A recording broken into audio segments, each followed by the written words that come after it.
Oggi si fa la Blanche.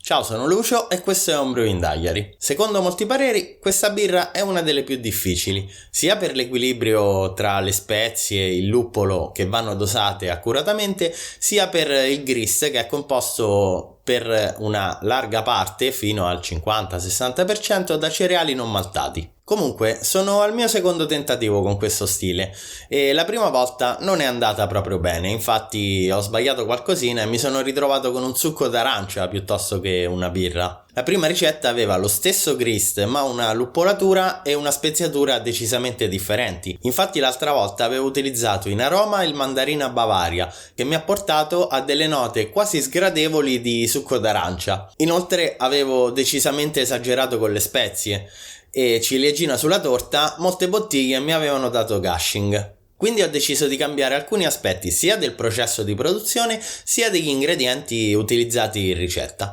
Iniziamo!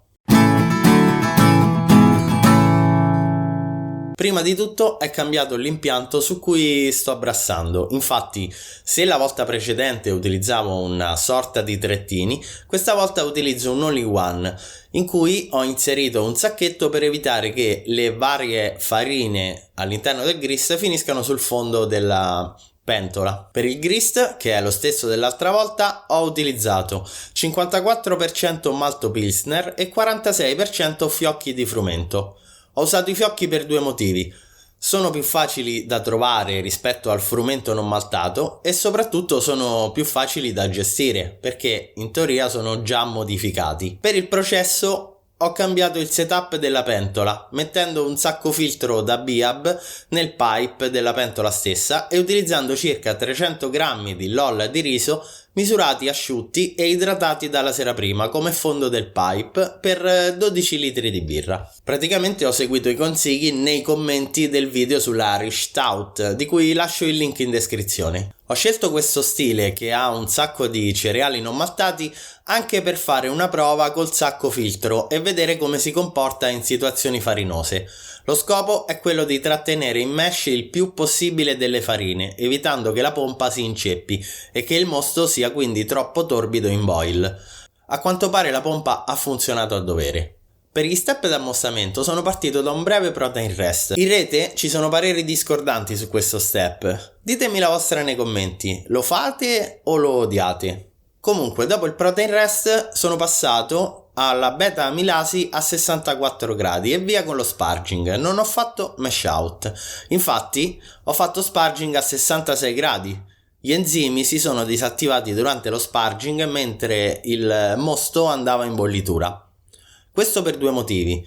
Il primo era per vedere gli effetti sul mesh e sul risultato finale e il secondo è sicuramente ottimizzare i tempi, visto che dopo un'ora la saccarificazione del mosto non era ancora avvenuta completamente e ho dovuto prolungare il mesh. Per la bollitura ho utilizzato un cestello per i luppoli e soprattutto per le spezie, così non mi trovo in giro per la pentola tutti i chicchi di coriandolo, petali e cose del genere e soprattutto posso toglierli appena inizia il raffreddamento per evitare di continuare a estrarre i sentori del luppolo e delle spezie.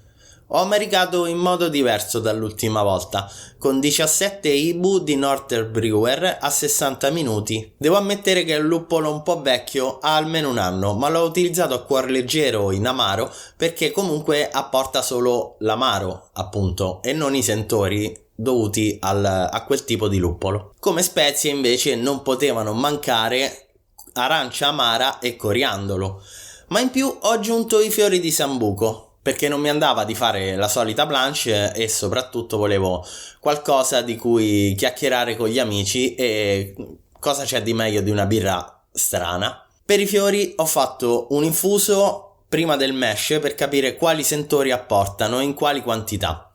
Quindi sono andato con circa 13 grammi a 10 minuti. E arriviamo al capitolo del lievito.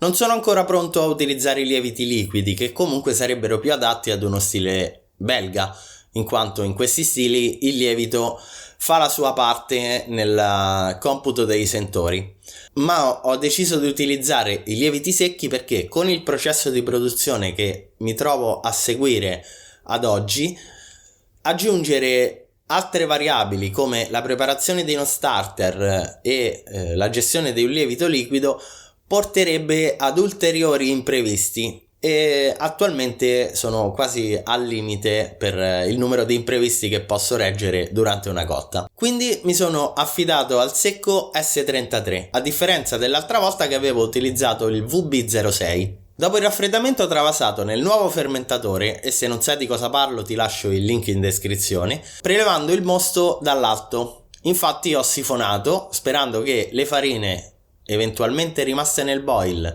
fossero scese sul fondo con il raffreddamento e quindi non me le portassi all'interno del fermentatore. In questo modo evito, oltre ad avere una birra eccessivamente torbida, anche se questo stile prevede una certa torbidità, anche dei rischi di gushing dovuti alla nucleazione delle farine.